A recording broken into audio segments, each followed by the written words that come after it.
Hola chiquillos del séptimo A y B del Colegio Alberto Hurtado Cruchaga. Bueno, en esta ocasión voy a grabar este video con mucho cariño para ustedes para que les pueda ayudar y les pueda servir para la prueba de nivel. Allí te dejo el objetivo y vamos a comenzar en este caso con la parte de las dimensiones de la sexualidad. En este caso destaqué tres, los cuales dejé un concepto bastante claro de lo que significa cada uno y para que te pueda orientar. Allí tenemos a la dimensión biológica, la dimensión psicológica, la dimensión social.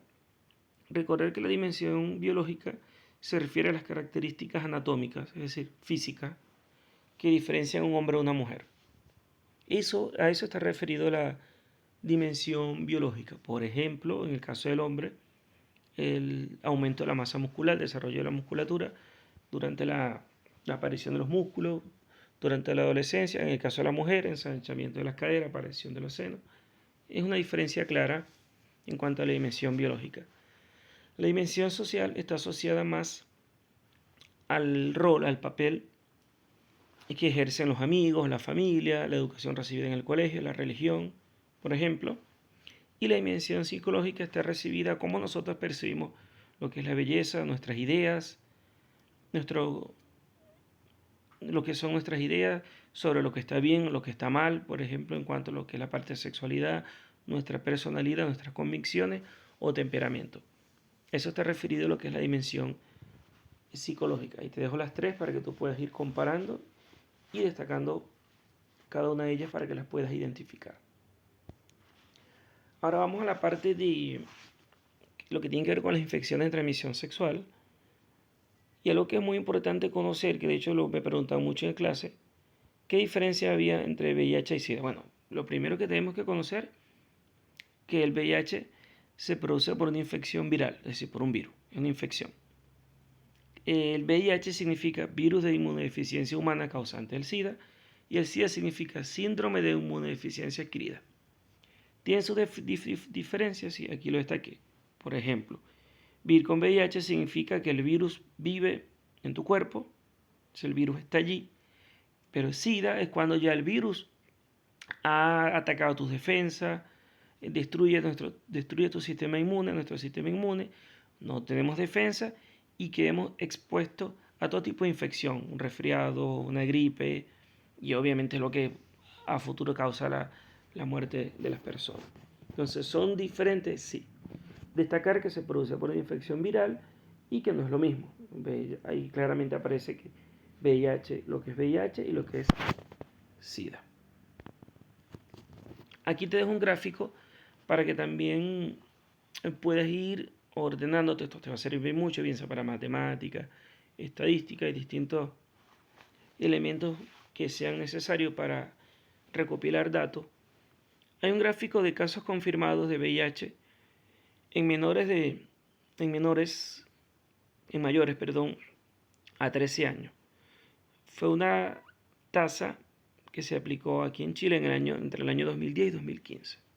Fueron aproximadamente 100.000 habitantes, el número de casos 5.000. ¿Qué es lo que se puede conocer o extraer de este gráfico? Mira, quiero que veas el número de casos confirmados en cada año. Si te das cuenta, en el año 2010 hubieron 2.968, en el año 2011 3.193, en el año 2012 3.389 y así sucesivamente. Si te das cuenta, si nos damos cuenta, quiero que tú respondas si en cada año, es decir, desde 2010 en adelante hasta llegar al 2015, si los casos aumentaron o disminuyeron.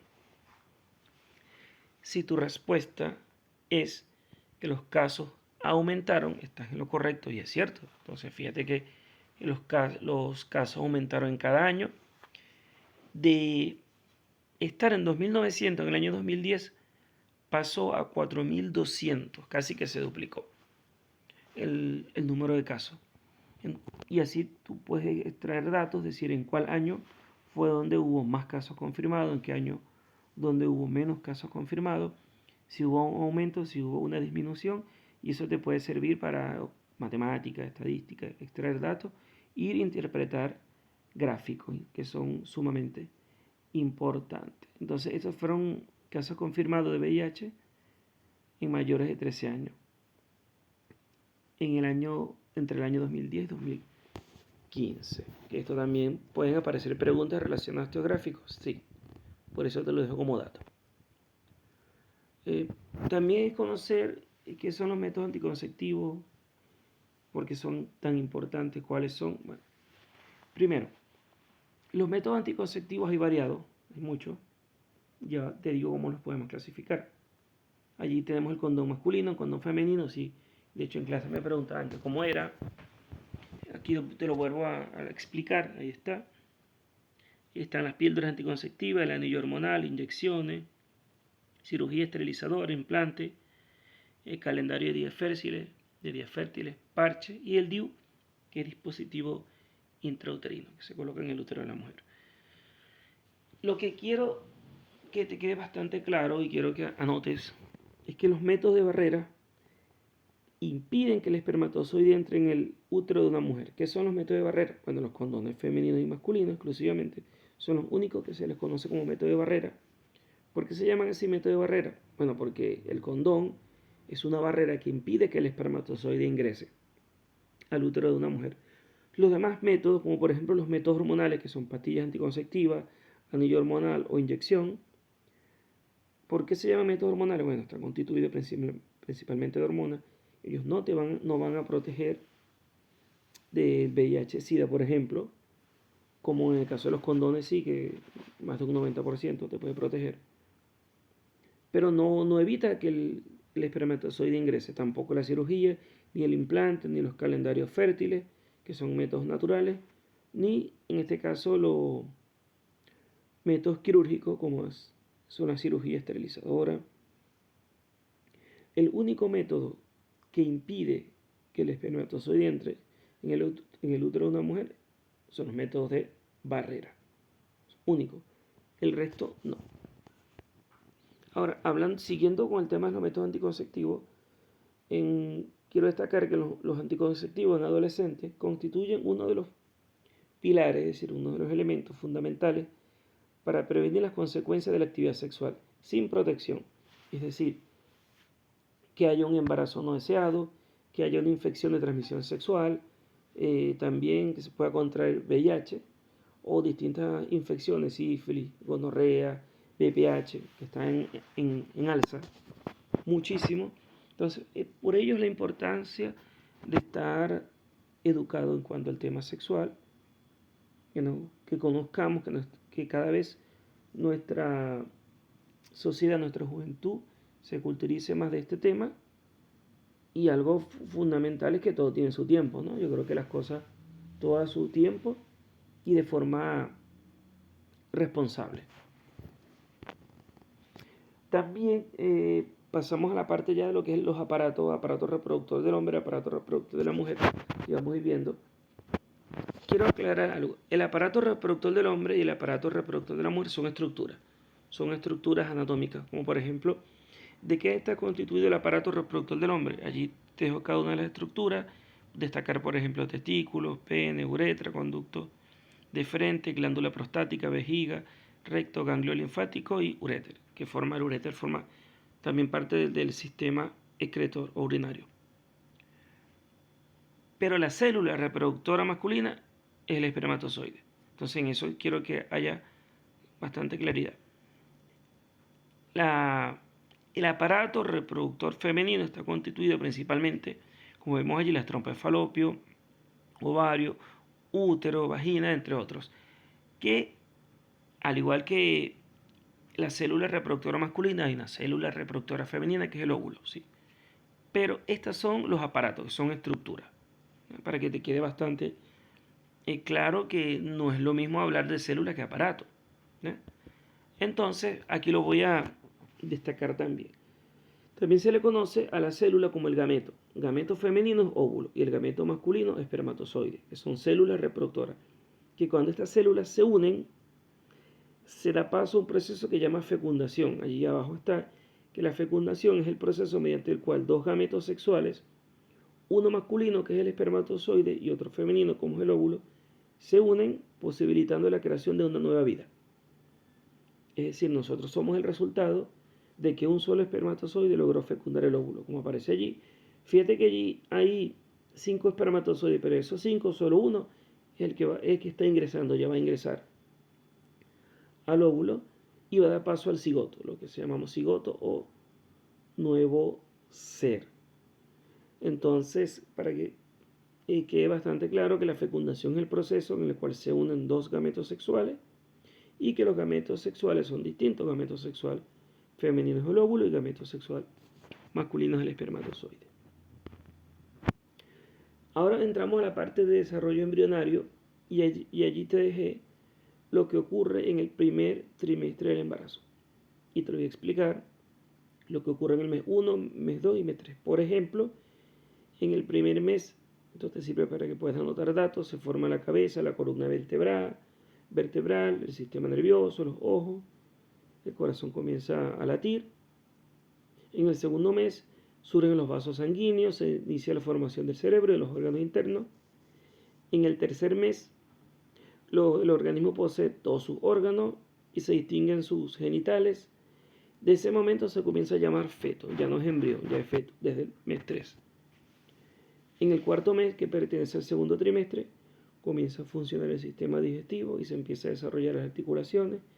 En el quinto mes, madura aceleradamente el sistema nervioso, comienza a crecer el cabello y aparecen cejas y pestañas. En el sexto mes, se separan los párpados, los pulmones están desarrollados, pero no son totalmente funcionales aún. Pasamos al último trimestre, que es el tercer mes. Séptimo mes, el feto escucha sonidos y responde ante ellos, moviéndose. Sus órganos maduran de forma significativa. En el séptimo mes, en el octavo, casi todos sus sistemas se han desarrollado por completo. En el noveno mes, bueno, todos sus órganos son funcionales y permiten vivir fuera del vientre materno, que es cuando ya aparece lo que llamamos el nacimiento de un nuevo ser. Ahora pasamos a la parte de microorganismos y aquí también quiero que sepas que virus y bacterias no es lo mismo. Ahí, de hecho, en clase lo vimos, pero también aquí lo voy a volver a reafirmar. Primero, las bacterias son organismos procariotas unicelulares, es decir, que poseen una sola célula. Por eso se llaman células unicelulares, que se encuentran en casi todas las partes de la Tierra. Un virus es un agente infeccioso microscópico, es decir, que solo puede verse con microscópico, que puede replicarse, es decir, reproducirse, estando únicamente dentro de las células de otros organismos vivos y no se encuentran en ningún reino. Es decir, como no se consideran seres vivos, los virus no se encuentran en ningún reino, pero las bacterias sí están en el reino Monera y las bacterias están constituidas por una sola célula. Y fíjate que anatómicamente el virus, fíjate, a diferencia de la bacteria, que la bacteria es mucho más ovalada y tiene un flagelo cola que permite darle estabilidad al movimiento.